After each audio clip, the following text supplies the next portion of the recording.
So igniting SDGs progress through digital financial inclusion. He's the chairman, founder of EST Global Inc. USA. Dr. Sindhu Bhaskar is the chairman and CEO of EST Groups Global Inc. is an enterprise based in the MIT ecosystem, incorporated and operating from Cambridge Innovation Center, MIT, USA. Dr. Sindhu has worked his career to global leadership in transforming the financial ecosystem through digital evolution, fintech revolution, and financial inclusion. He is now leading an initiative to impact majority of the world's population in the rural and farming sector with an initially beginning in India. So Dr. Bhaskar, we are waiting to hear from you, and you are already there to screen share. Thank you. Most welcome. Yeah, thank you very much, Neelamji. And it's a great pleasure to be invited here and speak on such an important topic, which is a hot topic for the day, rather for the decades. So we have been working on it. I'm the chairman and CEO of EST Group of Companies based at Cambridge Innovation Center. And the whole concept of SDG is, everyone is knowing about it, and sustainable development goals, that it is the pious and humble ambition of each one of us to have a very comfortable life and a very comfortable future for ourselves and for our coming generations. And this is what we try to do with our SDGs. Now, when we talk of digital financial inclusion, which can create SDGs growth in our society and in different countries, then let us try to have an event, a chronology of financial inclusion. It all started with the concept of microcredit, wherein we were talking about small loans, and we were trying to assist all those small people in rural areas, urban areas with small amounts. That was the initial step. But after that, it dawned upon us that just giving loan does not serve the purpose, because there are defaulters, there are different situations which people cannot manage. So there should be more inclusive system, and that is where we developed the concept of microfinance. So with microfinance, what we tried to do, that all the different banking services could be merged under this umbrella, microfinance. And it is not only loan, but account opening, different type of transactions, insurance facility, all those things can be included there. But even then, it was a manual effort, and it was seen that there is a disparity between the urban and rural areas. There were banked and unbanked people. So it further developed into the concept of banking the unbanked, which we call financial inclusion, that people who are at the lowest rung of the society, they should be included there. And that is the whole concept of financial inclusion. But again, all these three, microcredit, microfinance, and financial inclusion, all are manual efforts. You are not using any technology, like bank rural branches are opened, and that is how you are trying to create accounts for people in the rural areas and trying to include them. But with the onboarding of new technologies that we saw after, say, especially 2010, there has been a very tremendous big growth of technology in our society and in our all walks of life. And that is where the first disruption happened in the financial sector. And that financial inclusion got the new cloak and name of digital financial inclusion, wherein all the technology is now going to create that inclusion for those lowest rung of people. Now, when we talk of technology, do we mean to say that all possible technologies are going there? No, it was just one magic, I should say, instrument, our mobile phone, which created this wonder. And the whole banking system was made available, and it is within the palm of any human being in any area, wherever we have created such situations. I will give you all those practical examples, what we are doing and how we are doing, and what is the net effect of all those things. But with this, the whole agenda of this digital financial inclusion has been that agenda means we are looking at the target groups. So encouraging the accessibility and utility of formal financial services among public users and companies. And the special target group is the vulnerable community, the rural areas, the blocked areas of our society where nothing, no development, no progress, none of our efforts have seen their light. So those are the areas which have to be pierced open. And the third one is that we have to create a banking account, a banking services for these people so that they can move with the development. Now, our EST group has 4 verticals, wherein first vertical is the banking, digital banking, neo banking. We have global wallets, payment system. The second vertical is agri-tech. Third is healthcare. And fourth is edtech and digital media with blockchain-based newspaper. Now, why I'm talking of these 4 verticals, and everyone thinks, and everyone has been telling me in the beginning that, oh, you have too many moving parts. We cannot understand what the hell you are doing. But the whole concept of inclusion cannot be isolated to financial inclusion.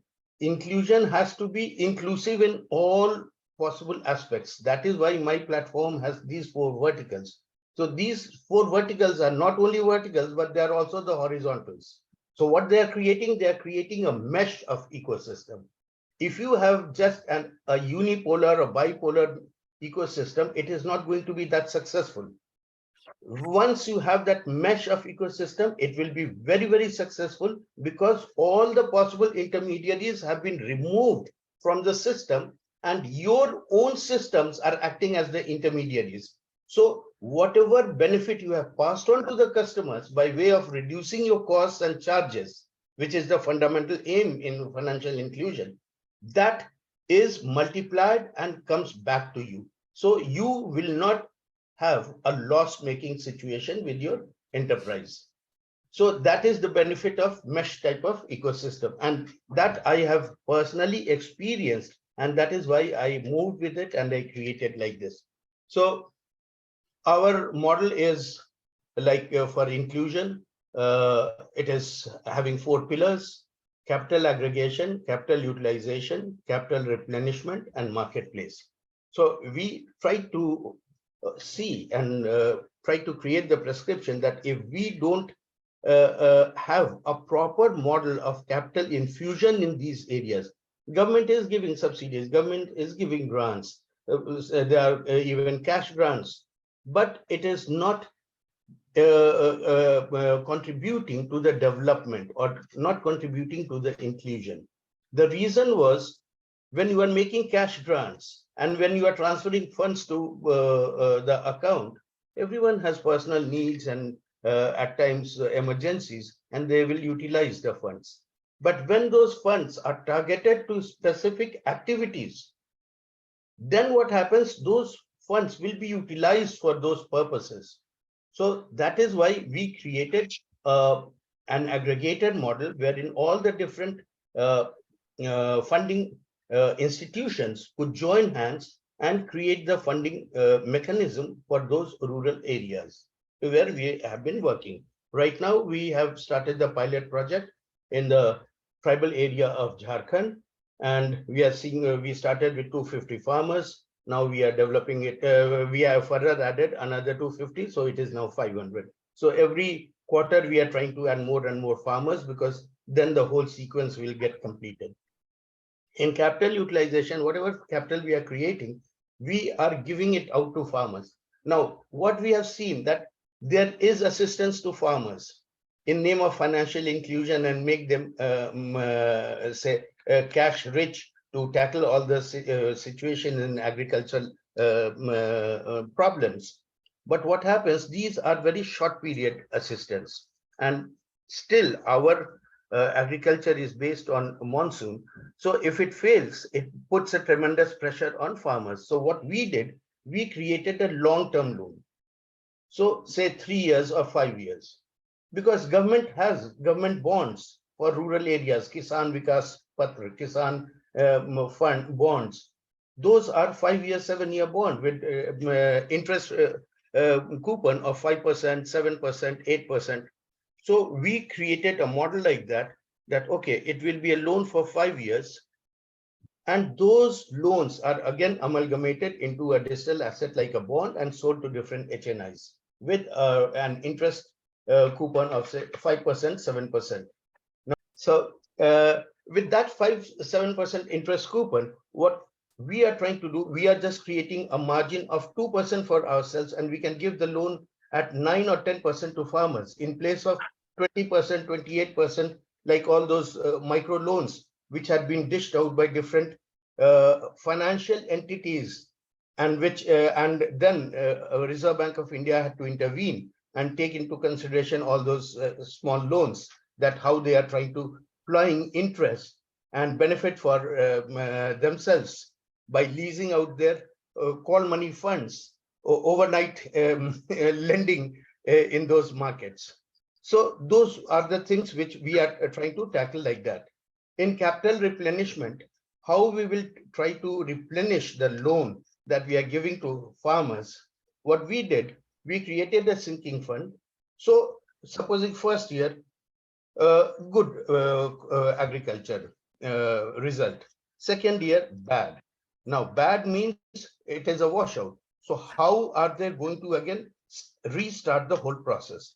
So whatever subsidy, insurance they are getting, 50% goes towards the restarting the agricultural practices again, and 50% comes towards the repayment, because we don't have to fail in our repayment. Otherwise, no investor will come to this whole system that we have created.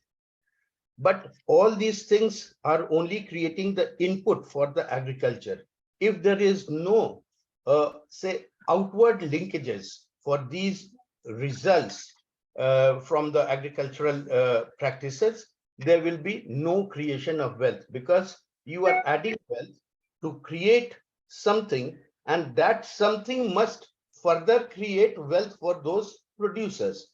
So we created 5 types of marketplace, in which there is the local market, P2P market also, because now people are fond of going to farms and having organic vegetables and other things, products for themselves. So cashing on all these ideas of different people, we created local market, then we created district market, national market, international market, and our age-old traditional system of barter. But this barter is much, much wider than the earlier barter, which was localized to those particular areas. Here we are even connecting them to Amazon, so that they can just take anything against their own holdings.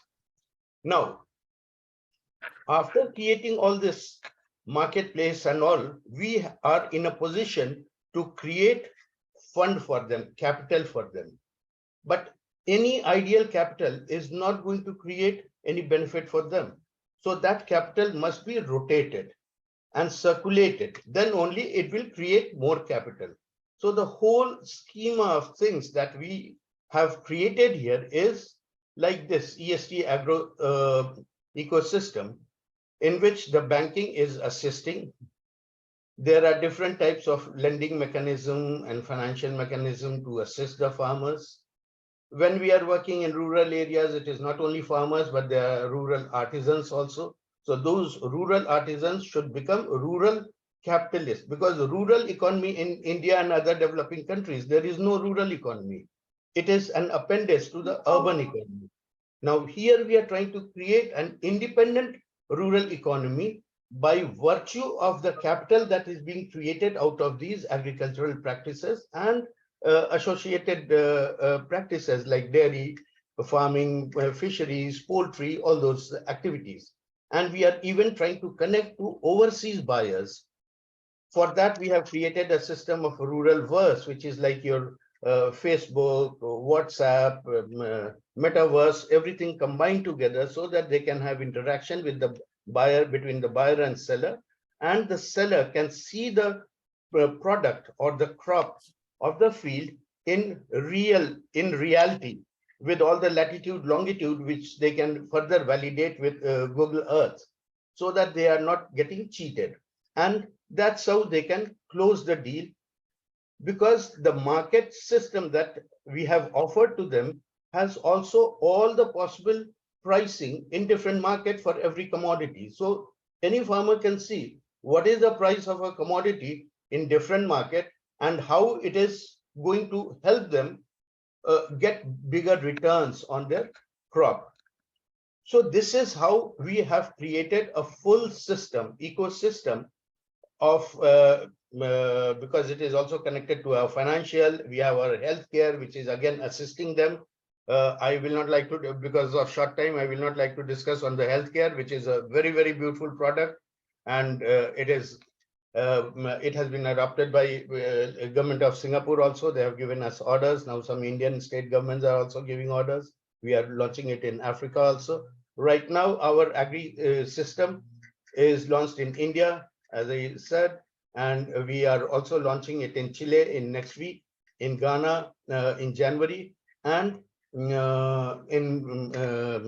Philippines. It has already been approved by the government, and we are into the final stages of the agreement. And our banking system is already working in India, which is called Branchex, with 4.2 million customer base and $474 million worth of transaction in the last auditable period. And it is working for the last 2 years. We have our global wallet system, which is working in 121 countries, and we are launching a full-fledged digital banking in Ghana. So I'm mostly in India, Africa, Latin America, and Southeast Asia. And this is how I am trying to create the whole ecosystem wherein we talk of stakeholder capitalism. But stakeholder capitalism, if you know the whole logic of it and the whole concept of it, everyone says that, okay, I have my stake in the capitalist growth. But the point is, if you are not contributing, if you are not creating anything, why should you have any stake? So our economy should be island of individual capitalism. And that is the whole logic and the concept that I have created to develop here, that there should be islands of individual capitalism, which are integrated and interacting with each other to create the rural capitalism or the local capitalism. And then only from there, it can grow to stakeholder capitalism. And when you have a capitalist model, it means that you want to have more capital, you rotate that capital, you churn the capital, and that's how a full-blown capitalist system is there. And that opens the whole agenda and the whole, I should say, the working relationship and the economic situation of those rural areas. And it comes, that creates the whole stakeholder capitalism in rural area, and that creates also the rural economy. And that is why, for me, agriculture is not only an occupation, but it is a tool for transformation of rural economy so that it can act on its own and contribute to the national economy, separate from the urban economy and not being its appendage. When you have this type of inclusion, it is definitely going to create a better life for rural people, for those locked areas, and it will definitely satisfy the tenets of SDG number 10 and number 16, which talks of peaceful and comfortable life for people and financial inclusion. And that is what that is my humble effort to offer, and I am working on it for the last 3 years. And fortunately, I've been getting good success, and everything is bootstrapped. So I am not guided by any profitable vision of venture capitalists. And future also, I am trying to have all the fundings in such a manner so that I don't have to get into the rat race of profit making only. Thank you very much. Wonderful. Any questions? Most welcome. Wonderful, Dr. Sindhu Bhaskar. You really answered many of the questions that I had, because I think most of people know that I work with very vulnerable communities. Sure, They are sure. physically challenged, and some of them are spinal cord injuries and struggling for livelihood in remote parts of rural India.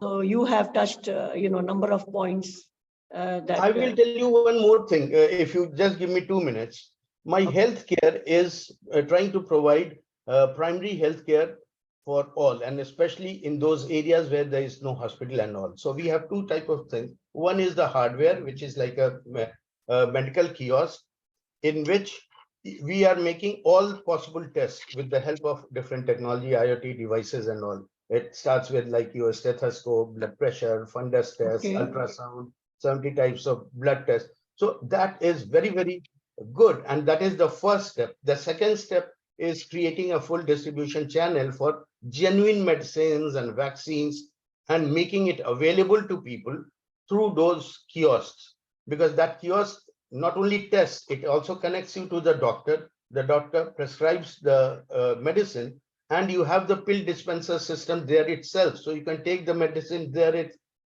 and our payment system is connected to it. So you can make the payment, and everything at a very, very affordable rate, like just $2. Wonderful. So nowhere you have that test of all these different parameters just for $2. So you have your blood sugar so I test, have a thyroid question. test. I have a question for you. So you mean that the telemedicine would be linked to your kind of setup? Because I understand kiosks. It is part of it. It is part of it. So I see. After test, report is, you are getting the report. It is also transmitted to the doctor, which is available there and guiding Because you. I had also opportunity of developing a kiosk when I was working with United Nations. We developed a kiosk for young people who are out of school children, for a young adolescent who need to get education without going to the school. So we did develop I was in UNICEF at that time. So we did develop a kiosk. So I understand the concept, and it's wonderful. But I still feel that when you're talking about medicine and health, they need to speak to somebody before they get that confidence of getting things by themselves. But of course, awareness and education will go a long way to set up this model in the villages. Exactly, right? exactly. Yeah. And we are already in touch with WHO, USA, and they have assured And now us. you're in touch with me also, because I have Of course, so much of experience of putting the, setting up number of programs of primary health care in number of countries, including Africa, Sudan, East Africa.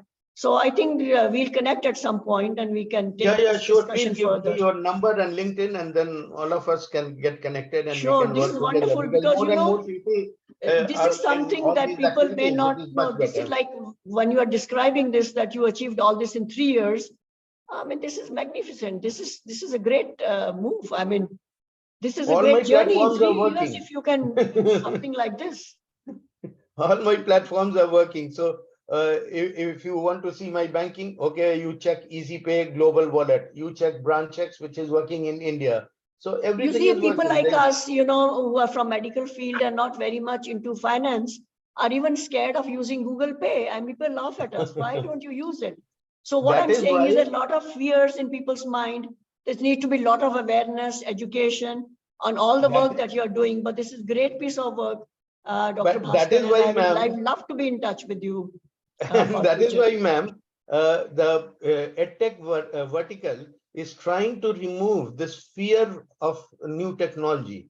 So in that, it is called FinTech and Blockchain Association. We are going to different rural areas, which are in the neighborhood of big universities and colleges, with which we have the JV agreement, and we are creating the centers of excellence. And we are doing student swap. So these university students are going to rural areas, rural students are coming to those centers of excellence, so that we can create an environment wherein technology can be very easily and adopted by people. They should not be afraid of adopting any technology, because when technology will get adopted and they'll be used by these people, that will be the day for real inclusion. because then Absolutely. everything will be available for you.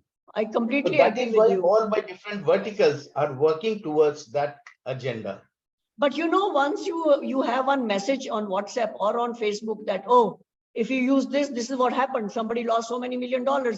And then, you know, everybody gets scared because it's very easy for people to get hooked on to the negative things that happen around us. Exactly. So I think you need to create a lot of awareness on this, and you have to first educate me on using all these apps that are floating Of course, around. I get very scared I sometimes.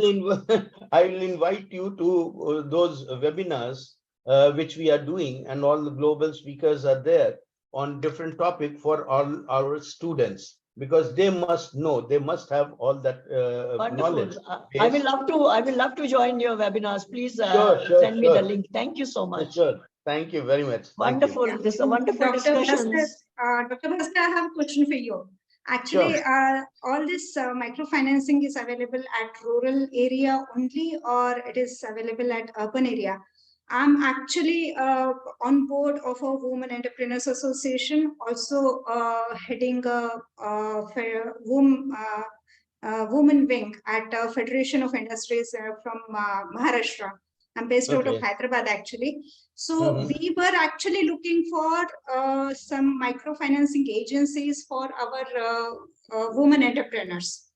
So that can be done. That is not a problem. It can be done. But you need to remember that for lending, you have to have a lending license from Reserve Bank of India in India. That is why we are right now dependent on private investors to do that lending. Okay. But we are working on it to have some sort of that lending arrangement. Then I can help you in full-fledged manner. Second thing, I am working with a lot of women organizations in Europe as well as in Africa. So I'll be very, very happy to join hands with you people and work it out, and we will try to see how we can assist you. Yeah, thank you so much. I'll be in touch with you. Thank you. Sure, thanks. Thank you. We now move on to our next speaker. Wonderful discussion. I mean, if it was not late night here in India and my father roaming around, you know, for dinner, I would keep on talking with you. I mean, it's a very, very most welcome. I'll leave my number and my email, everything on the chat, so anyone can contact me and we can. Thank you. Thank you. Thank you. So we have now.